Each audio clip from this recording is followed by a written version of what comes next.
Hey everybody, Eric here from the MMG. Welcome to our channel.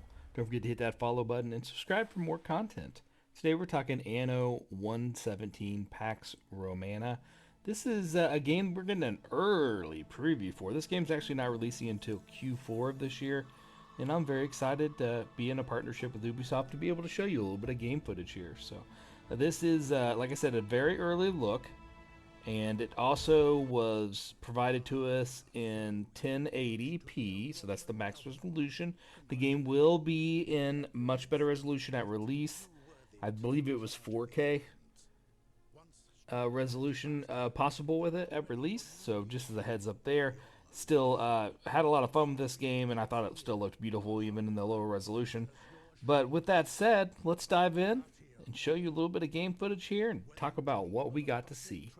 So let's talk about the game. It's obviously been a franchise for a very long time, the Anno franchise. And I think this is the earliest we've ever been in 117. And this is taking you back to the early days of the Roman Empire. You are a freshly appointed governor, and you're sent to build and lead a province across the empire. And you are starting out on a little island, but you're going to very soon be selling out and adventuring to meet other cities and start trade. And there's a lot to this, a lot more than I expected, at least in my experience. Now, I will say I have not played a ton of Annos. I've played probably all of them, but just a short bit. I never had any issues with these games. It was just one of those weird cases where I never really deep dived any of them. But I do love these style of games, and I did have a lot of fun with what I saw here so far. So you are going to be in total control as the governor, and you can set up your city however you want for the most part. There's some restrictions here and there. But for the most part, the world is wide open in your little island, and you can build and do how you see fit.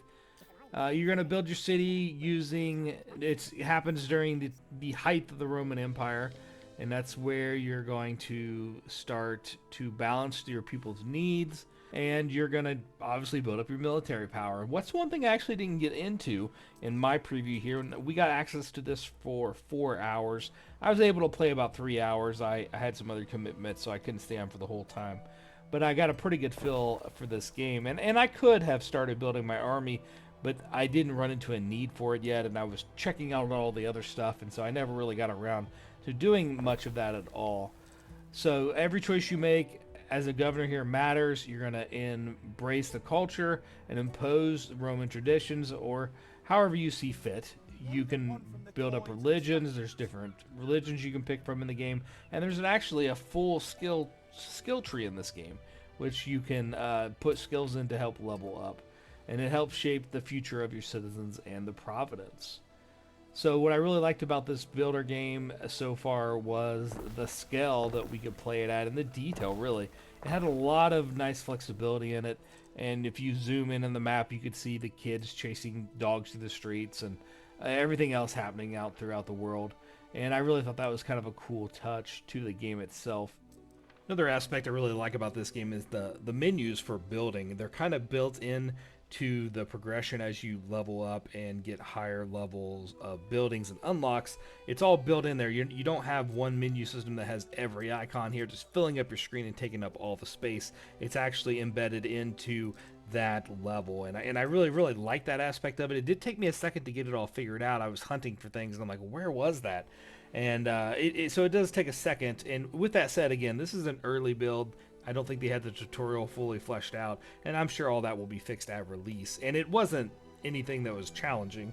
It just took me a second to figure some stuff out because I wasn't used to having a clean UI to this level that kind of had everything embedded in there in just a little bit different locations. And so you'll see me fumble around a little bit in my video with me trying to find things, and then you'll notice later on, after like the first 45 minutes or so, I had it all down, and I knew, oh yeah, this is here and that's there. And especially as you level up things and you progress and get more unlocks, it makes it really nice. As you can see here, as the city starts to grow, placement starts to become more important. You need warehouses to haul your resources to and from to the the citizens themselves so that they can get and use those resources to make whatever they're going to make. So obviously if you are hauling wood through, you need to get them to a sawmill and such. So things have to be located relatively close. You can see there by the border it shows you the range that that particular warehouse has. And sometimes you will have little things pop up like this where you get to make a choice. Do you want to demand timber from your citizens? Do you want to buy the timber and give them some money? Or you can just wish them well and move on. And there's going to be quests that pop up very similar to this too, where you will have different tasks to do to help your citizens or to help just promote you and your city. All right, as you can see now, we moved ahead a little bit and the city's really starting to grow. I'm kind of getting the center of it here with a lot of residentials, and you will be able to upgrade buildings. You'll see some of those residential houses look different, but you do need to be careful because some of your resources require a certain level of citizens. So some of them will take a lower citizen, some of them will take the higher level citizen. So you do want to keep a balance and make sure you have the right populace for the industries that you have in your city. And you can put down blueprints of buildings that you maybe don't have the resources to put down yet, and that way you know where you wanted them, and then they'll also be kind of almost queued up. And so you'll occasionally get these pop-ups that say, hey, we now have enough resources, do you want to go ahead and place that blueprinted building? And you can go ahead and do that. I showed you earlier the radius, and here you can see another view. You also have a building here that has a circular radius, so radius around it for where it can interact with and function. So just so you know, to be aware of that, I do really like the system because it's very obvious how your buildings can interact with each other. And earlier I talked about needing the right citizens for the right job. You can see these little marks above all these buildings here are telling me that I need these citizens. And there's actually a menu up there at the very top. You can see that -13. It's showing me I need 13 more lower resident citizens to be able to, they're peasants basically, to be able to operate these buildings. And so this is where I kind of first learned I had upgraded too many of my lower level buildings to try to get the higher citizens, and then I didn't have the workforce that I needed. Alright, and the different citizens have different requirements. So the higher level citizens need a school and different things like that, a library. There, for the lower level citizens, there's a tavern and a marketplace, and they have certain radiuses around them, which is pretty much how this game works. You can see up here, I'm now looking at my island health, and I can see what's getting affected. There's like a hospital, there's island safety, you need to have firefighters in a certain radius. You can see right here, there's the medic that I was trying to get built. That's the blueprint that I didn't quite have the materials yet to finish off. And then if you look here on the screen here, the little up arrows are showing you buildings that can be upgraded. And so these are a quick look and an easy way to see what you can upgrade. So I waited way too far to notice this, but there's a citizen there on the shore. And I'm not sure when they popped up. They'd probably been there a while. But you'll see I finally decided to actually click on them. And they give you a quest to go out and explore. And they want you to find a event, a feast of honor. And they want you to travel to do this. So you need to actually, this is what starts you getting on your ship and doing some exploration. You can see here it's me kind of learning how to actually move the ship. And the ship here has two different spots. And for this one, there is a slot there filled with people because you're hauling them to the other port. But you can also load resources on your ship and take them to other ports to sell them. You can set up actually trade routes as well, which I really didn't get too much into. I messed with it very briefly, didn't really have a lot of success as I didn't really have the goods that I needed to do it. But there was multiple stops and things you could build in there to make it really fancy or really integral, if you want to say, to really get the trading. And you could, like I said, stop at multiple ports and pick up supplies and sell supplies all along the way. Alright, next we're going to look up the different researches that you can do in this game. There's quite a bit. This was talked a little bit about earlier when I think I called it a skill tree. I guess I meant a research tree. But you can see here, this is Mars is the religion. So you get to pick a religion first, and you get to set the patron for it. And I think you do this when you put down your very first church, if I remember correctly. And there are 3 different gods to pick from in this particular tutorial. Looks like there's several more that may be unlocked later on, or maybe unlocked at release. They just may not be in the game yet. But you can kind of see what they do, and there's different points of unlocking. You can scroll over those little diamonds to kind of see what they actually tell you and what they do as you progress and get them unlocked. Now here's the actual research where you can see the research tables and the different ones. There's the economy one, the civics, and the military tab, and you can see there's several different options around here. And I didn't actually scroll the way out when I was doing this, but as you can see they actually spread out and there's more than what you can see visibly on this screen right here. And so you can see they kind of add different bonuses or maybe time. And they do take time to research themselves, so you have to do it a little bit ahead of time on your planning to get where you want to be. And I mentioned it earlier, but here's another choice that I was given. So you're going to have these pop up, and again, this kind of dictates how you rule and what your people think of you, and other leaders in this world think of you as well. So this is just one of the several little pop-ups that I got that kind of gave me a decision about, do I want to be a kind ruler, a greedy ruler, or in between?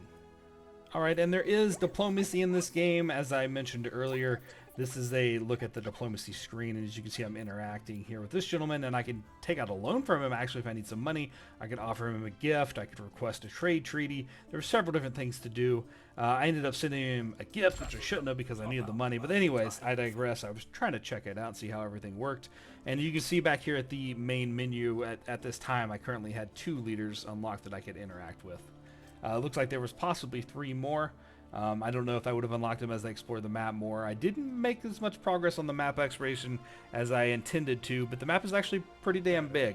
And so I did explore and find those 2 in my 3-hour playthrough.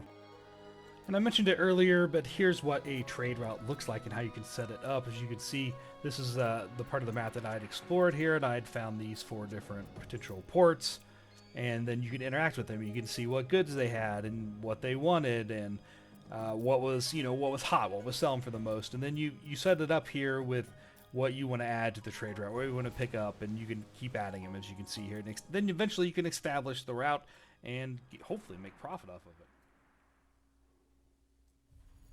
Alright, as you can see here, the city has grown quite a bit, and I've started to get smarter about my builds. I even blew up some residential buildings and put down some of the services that the people wanted, because what that also does for you is it increases the population in the houses. So you have to put less houses down to have more people in the houses themselves, which is actually very important and is going to be something that I would recommend that you pay attention to very early on, because setting this up and planning ahead of time is going to be very helpful. And that's kind of where the blueprints can come in handy when you are planning out your city. Alright, and that wraps up my video, my early preview of Anno 1.17. I had a lot of fun with this game, and if you're a fan of the Anno series, I think you're going to really enjoy this game quite a bit. I do wish I would have focused a little bit more on my economy in my early preview, but obviously I was trying to explore the systems and check things out. Don't wait and get on your ship early, start those trade routes, because I was chasing the money the whole game, and I was kind of feeling like getting towards the end of this that I was gonna go bankrupt. I had to get something figured out, and I was kind of trying here towards the end, but I think I waited a little bit too long. Alright, this game's coming out in Q4 of 2025, at least currently that's the release date. So look forward to that and add it to your catalog if this game looks good to you. I know it's going to be on my wish list from here on out, as I enjoyed my time with it. Thanks for watching, everybody. Don't forget to hit that subscribe button, and have yourself a great day.